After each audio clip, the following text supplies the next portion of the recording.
The Himalayan was built for all roads and no roads, but Royal Enfield claims that there was a segment of their customers who didn't want as much as what the Himalayan had to offer. A motorcycle that is a bit more urban friendly. So what did Royal Enfield do? They subtracted a little bit of its weight, they subtracted a little bit of its touring capabilities, and they gave us this, the Scram 411. So we took a short ride to Big Rock Dirt Park in Bengaluru to see what the bike is all about. So why wait? Let's get into it.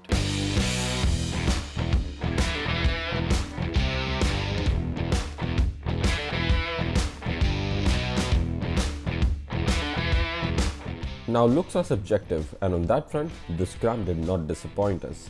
The stance, which is more hunkered down than the Himalayan, the comfy single seat, the low handlebar, and its overall persona that says it can outright take a beating, seems like a visual formula that will definitely catch your eye no matter what. But there are a few aspects that sets its derivative apart from the Inspirer. For instance, the windshield on the Himalayan has been traded in for a cast aluminium headlight cowl. The panels that hugged the tank before has been ditched, and the grab rail at the back has been reduced in size as well. Not to forget, Royal Enfield has also introduced a palette of new, very attractive paint schemes, 7 to be precise, out of which we were most opportune to ride the matte white and red color. The paint finish, like the new generation Himalayans, are of superior quality, but you did manage to find inconsistency in fit and finish of materials here and there. Now let's talk about the package, and the Scram 411 in a lot of ways proves to be strongly tethered to its Himalayan roots. Case in point, components like the chassis, the suspension and brakes have been derived from the latter. However, the new package feels more civilized.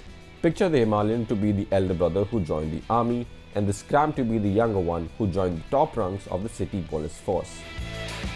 The Scram gets the same instrument cluster as the Meteor 350 minus the chrome embellishments.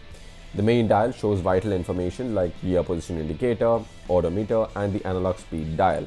Meanwhile, the optional trip meter with Google Maps navigation is reserved for the higher variants. Now, considering that Royal Enfield wanted to make the motorcycle more urban friendly, we could have done with alloy wheels, at least as an option, as the spoke wheels can often prove to be a hassle in case you face a puncture. Also, the motorcycle does not come with switchable ABS, so the occasional fun during off-roading is definitely out of the picture. Now, Royal Enfield has cut down the wheel size. This one has a 19-inch wheel, which means the rake is a bit sharper by about half a degree. Once you get on the motorcycle, the handlebar is also lower, the seat is also lower, the bike overall sits lower than the Himalayan. What this translates to is a more nimble and forgiving bike in your unforgiving urban traffic. The seats have the right amount of cushioning, keeping fatigue and uncomfortableness at bay for a very long time.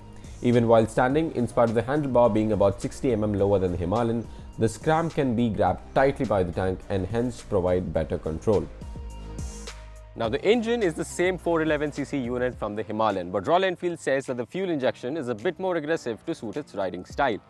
Also, 90% of the torque comes in at as low as 2500 rpm. What does it translate to? Let's find out.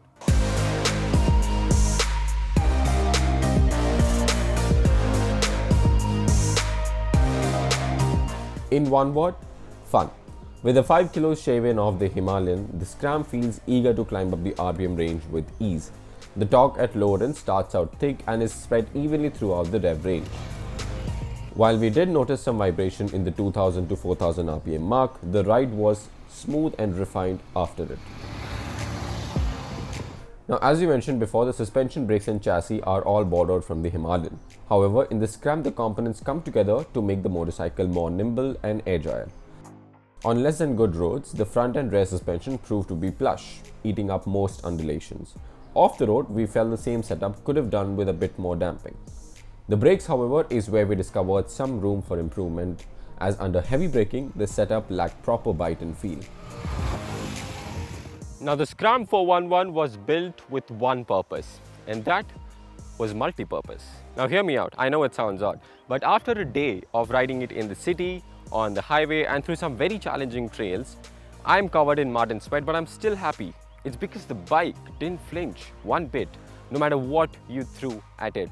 So, Scrambled on your mind? Here's something to look forward to.